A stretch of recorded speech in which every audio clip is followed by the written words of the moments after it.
Alright, we've got another split in our hose.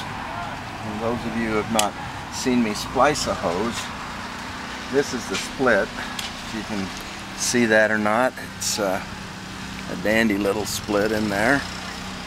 And when we turn this is our feed from the front yard non-culinary water system to the backyard where we do all of our irrigation. So I'm trying to figure out which kind of a hose it uses, because and I can't get it to move.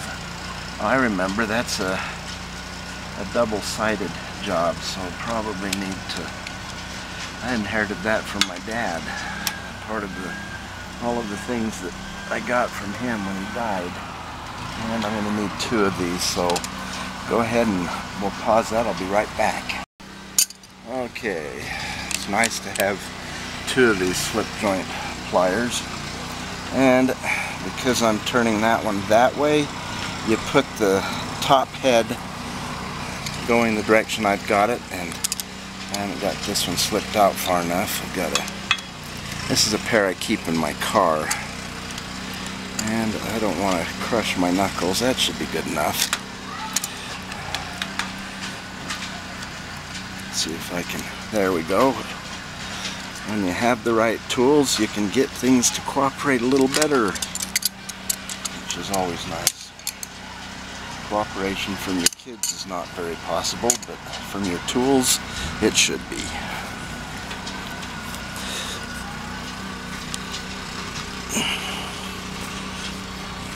And my hands aren't strong enough.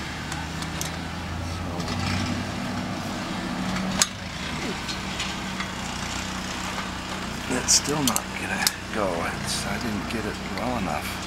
Must be, I guess after something's been on there for however many years this has been on there, it doesn't want to cooperate quite as easily as I would like. So sorry if I'm yelling at you from this close proximity. And nice twist of the hose, which is easily enough remedied.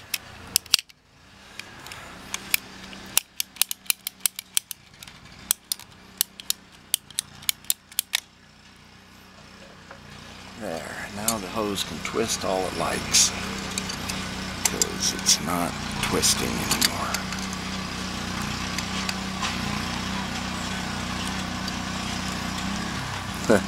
Part of what I was fighting was the twist in the hose, because now it's going. My phone is ignoring me. So got the tip off, and I'm sad because this is actually solid brass, and it's these hoses are really good. But when you've got as much water pressure as we do, it's kind of hard to okay, there's the split. Kind of hard to maintain these things. There we go. Let's go up here. I want to go up far enough so that I'm not where the inside of the hose was splitting. And if I get my glasses on so I can see, I can show you a little bit about that maybe. Alright. Now in the last hose you notice it had three dovetailed fins on the outside that were to prevent it from kinking, and this hose doesn't have that. It's like a steel belted tire, only without the steel. It's polyester or whatever that cloth is. You can see that rim in between the two black layers, and then they've put this pretty green layer on the outside. They make it green so that we'll lose it in the grass. Not really. Alright, so I need a male end on here. So that's my son's car who's in the back rototilling. So we'll go ahead and stop this and wait for him to figure it out and go turn it off. 2, 3. Okay, I'm going to bring the hose over and we're going to work from here. So, alright. used an old vinegar bottle, and I cut the side out and I put little fittings in it. And for this, I'm going to be using the other kind. So, a nice male part. And before I'd used the kind that has a zinc fitting, and I said a tin alloy and it's zinc. And on these I don't care because this is fixed in position, and these are actually pretty good. And a lot of guys will have a kit for doing this where they have a little hex head socket, and that's what I would normally do, except I don't even have a screwdriver with me, so that's how prepared I am. So I'll be right back. Okay, I'm back. So what I'd really prefer using is a hex head driver that's all in one, but I've never been quite right enough to do that. I don't do this enough that it's really bothersome to me, but if you do a lot, I really recommend getting a hex head driver. And the reason is because you're better able to control what you're doing. So this is going to be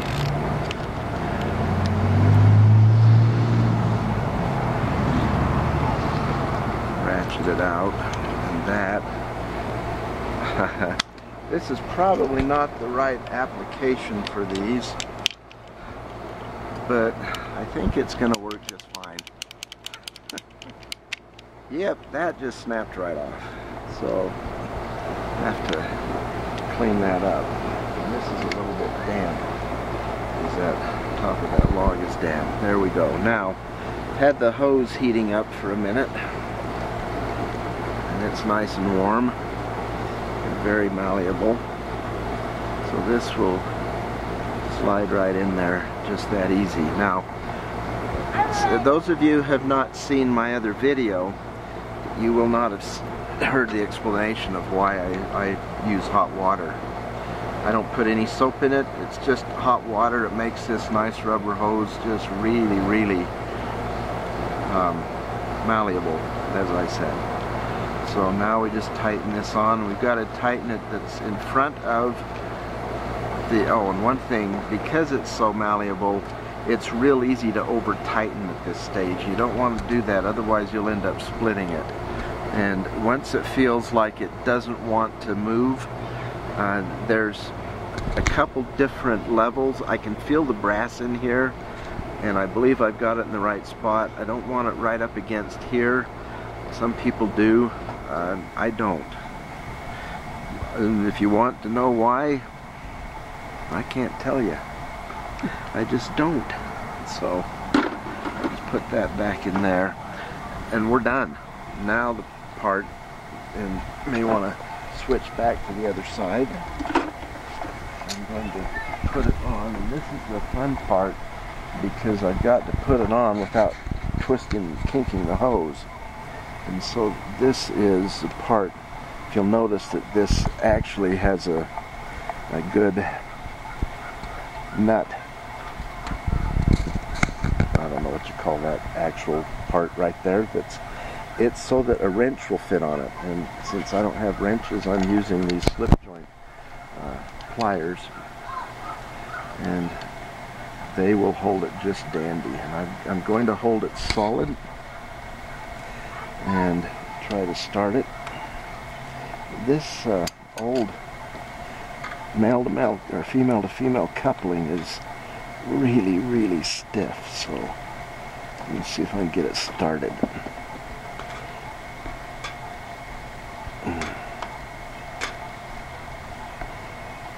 Yep, I did. Lucky. And now to see if I can ruin the, I want to get this right on there. In case I have to take it off again and use my hands, I don't want to have it so tight that or scarred up, because when the brass, when you rub a wrench on brass, you can make little burrs on it that can be quite sharp. And you don't want to create an instance now through carelessness that comes back to cause injury later. And so you don't want to turn both of those halves at the same time, but actually as I turn it, it's getting easier. Still not easy enough for my old hands to do. But once this goes, we'll have a hose that, like I said when I did the joint just to my right, the splice, which is actually not the one I did on camera, that was the hose in the backyard, the black hose. So, okay, that's tight enough. I'm pretty sure that's not going to leak now. So it's turning at the split, which is fine, because it's got plenty. Now you'll notice that I put the wrong angle. We've got instead of a 45 or 245s, we've got this halfway there. Got it zip tied to this chain link fence so that it doesn't get broken by somebody kicking it or hitting it too hard. But this comes from our underground source in the front yard that is irrigation water, pressurized, and it's really pressurized high, and that's why we get splits in these hoses. They're older hoses, and we use them because we don't want to have to worry about them kinking up on us. But we use good quality hose so that we don't have to worry about that. Now I cut this log, set it on top of the other one, and it holds at roughly the right angle. It's a good enough angle that it works just fine. When we mow the lawn, we coiled up over the top of this chain link fence and it's out of the way. But that's all I've got for you, so thanks for watching, and please like and subscribe if you're so inclined, and appreciate you watching. Thank you.